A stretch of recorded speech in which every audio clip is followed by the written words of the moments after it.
আজকে এই অনুষ্ঠানে সম্মানিত সভাপতি প্রধান অতিথি আছেন, অবশ্য বিশেষ অতিথি মন্ডল যারা আছেন, সম্মানিত সামনে যারা আছেন। আজকে আমি দেখতে পাচ্ছি এখানে অনেক তরুণ তরুণী আছেন, বিভিন্ন বয়সের। আমরা এখানে আছি, বৃদ্ধ আছি, সবাই আমরা একটা উদ্দেশ্যে এসেছি, দুর্নীতির বিরুদ্ধে সচেতন হওয়ার জন্য, কথা বলবার জন্য। একটি জাতির সমৃদ্ধি, সম্মান, সেই জাতি শান্তি এবং সেই জাতি কতটুকু সভ্য সেটা নির্ভর করে আমরা এদেশের মানুষ কতটুকু দুর্নীতিমুক্ত, কতটুকু সৎ, সেটার উপরে। বাংলাদেশ এমন একটা দেশ, আমাদের প্রিয় মাতৃভূমি, কিন্তু বলতেই হবে আমাদের এখানে অনেক দুর্নীতি আছে, অনেক দেশের চেয়ে বেশি আছে, এই বাস্তবতা। এখন এই দুর্নীতি থেকে আমরা কিভাবে মুক্তি পাবো, সেই জন্য অনেকে নানা কথা বলেন। কেউ বলেন যে কড়া আইন করতে হবে, কঠোর আইনের বিধান থাকতে হবে, কিন্তু দেখা গেছে, গবেষণা করেও পাওয়া গেছে যে শুধু কঠোর আইন দিলে হয় না। কারণ আপনারা অনেকেই জানেন, লন্ডন এক সময় অষ্টাদশ শতাব্দীতে লন্ডন এক সময় পকেট মারের দেশ, শহর ছিল। তখন দেশে একটা আইন ছিল, সে দেশে যারা পকেট মারবে তাদের যদি ধরা যায় তাহলে প্রকাশ্যে জনসমক্ষে তাদেরকে ফাঁসিতে ঝুলানো হবে। সেই ফাঁসিতে যখন ঝুলানো হতো, মানুষ দেখতে যেত কিভাবে ফাঁসিতে ঝুলানো হচ্ছে, আর সেই ভিড়ের মধ্যে থেকেও পকেট মার হয়ে যেত। সুতরাং শক্ত আইন করলেই দুর্নীতি দূর হবে, অপরাধ দূর হবে, এটা ঠিক না। কেউ কেউ আবার বলেন যে ধর্ম একটা ভালো জিনিস, ধর্মের মধ্যে শেখানো হয় সততা, ইনসাফ, ন্যায় বিচার। সুতরাং ধর্মের চর্চা যদি মানুষ করে এবং এমন একটা ব্যবস্থা নেওয়া যায়, তাহলে দুর্নীতি মুক্ত করতে পারবো আমরা সমাজকে। হ্যাঁ, এটা খুব ভালো জিনিস। ব্যক্তি পর্যায়ে মানুষ যখন ধর্ম পালন করে, সত্যি এটার একটা মূল্য আছে এবং এটা সততার কাজই করে। কিন্তু যখন একটা সিস্টেমের মধ্যে চলে যায় সেই মানুষটি, তখন তার এই সততার কোনো মূল্য আর থাকে না সমাজে। আমি উদাহরণ দিতে পারি, ইরান, এখানে শরিয়া আইন আছে, আফগানিস্তান শরিয়া আইন আছে, কিন্তু দুর্নীতিতে তারা অনেক এগিয়ে। তাদের অবস্থান দুর্নীতিমুক্ত দেশের তালিকা থেকে 151, আর আমাদের অবস্থা কিন্তু 151। যদি আফগানিস্তান থেকে আসি, সেখানে দুর্নীতিটার নিচে, মানে দুর্নীতি করার দিকে বেশি, 165। তাহলে কি হলো?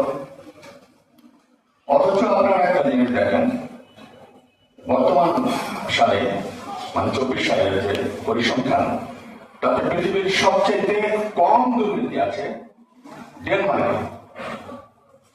কিন্তু ডেনমার্কের অর্ধেকের মতো লোক, অর্ধেকের কিছু বেশি বা সমান লোক, তারা ধর্ম বিশ্বাসী করে না। তাদের অনেকে নাস্তিক, এবং সেখানে মৃত্যুদণ্ড নাই, মৃত্যুদণ্ডের কোনো ব্যবস্থা নাই সেখানে। তাহলে এটা কেমন হলো? এটা হলো এই জন্যে যখনকার মানুষ সচেতন এবং সরকার সেই সমস্ত সমস্ত মানুষকে নিয়ে সুন্দর সরকার এবং গঠন একটা সমান ব্যবস্থা করে তুলেছে। আসলে আমাদের ইতিহাস বলে মানুষ ছিল গ্যাদারার ভান্ডার, তারা শিকার করতো, গাছের ফলমূল খেত। তখন কিন্তু দুর্নীতি তেমন ছিলই না। আজকের মতো ক্লাসিক দুর্নীতি তো ছিলই না।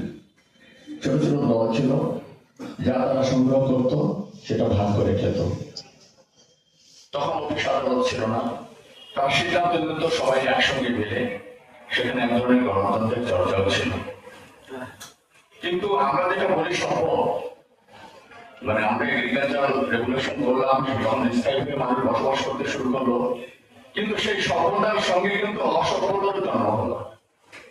কৃষক তার ফসল উৎপাদন করে জমি রাখে, গোড়া করে, সেই গোড়াঘর থেকে চুরি হয়ে যায়, চোরের জন্ম হলো।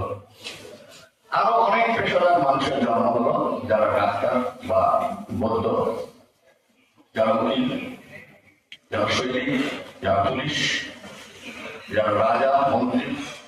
তখন থেকে এগুলো হলো, অফিস আদালত হলো এবং দুর্নীতি হলো। সুতরাং সভ্যতার জন্ম যখন হয়েছে তখন থেকেই অসভ্যতা, আমরা যেটাকে অসভ্যতা আজকে বলছি, যে জন্য আমরা সভ্যতা জন্ম হয়েছে, যে অসভ্যতার বিরুদ্ধে, তখন থেকে সেটা চালু হয়েছে। আমাদেরকে এর থেকে কোনো পরিত্রাণ নাই, না আছে। আমাদেরকে এগিয়ে যেতে হবে, আমাদেরকে তরুণদেরকে সঙ্গে নিয়ে আগাতে হবে, কারণ তরুণরাই হচ্ছে আগামী দিনের ভবিষ্যৎ আর নেতৃত্ব দেবে। এই পৃথিবী আমাদের যতটুকু নয়, তরুণদের চাপ থেকে অনেক বেশি। আজকে আমরা অনেক তরুণকে এখানে দেখতে পাচ্ছি। এবং জাতিসংঘ এবারে এই দুর্নীতি দিবসে এবছরের প্রতিপাদন দিয়েছেন, uniting youth against corruption, shaping tomorrow's integrity. আমাদের এই তরুণ শক্তি বা যুবা শক্তির সঙ্গে মিলিত হয়ে, সম্মিলিত হয়ে দুর্নীতির বিরুদ্ধে দাঁড়াতে হবে, যাতে আমরা আগামী দিনে একটি সুন্দর দুর্নীতি মুক্ত এবং সৎ সমাজ গড়ে তুলতে পারি।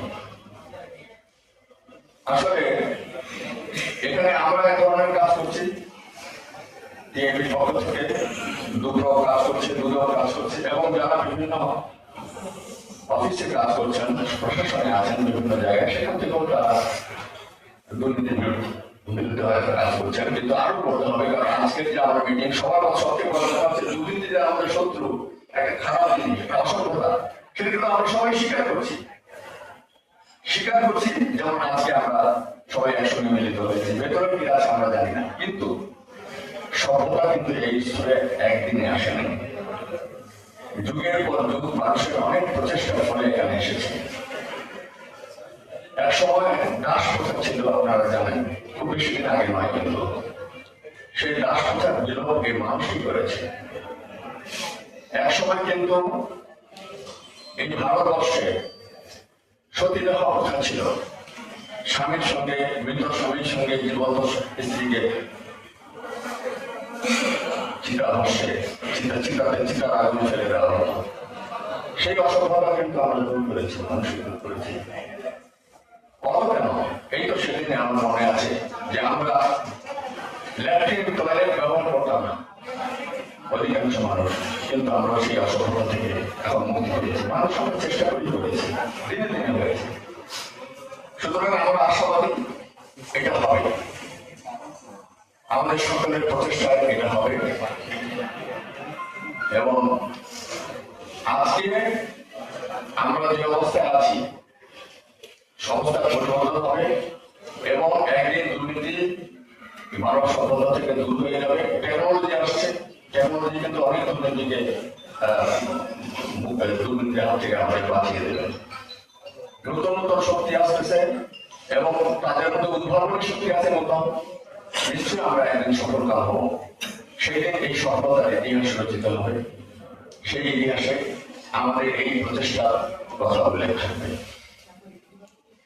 আপনারা এতক্ষণ ধরে আমার কথা শুনেছেন, সেই জন্য সবাইকে সালাম এবং ধন্যবাদ শেষ করছি।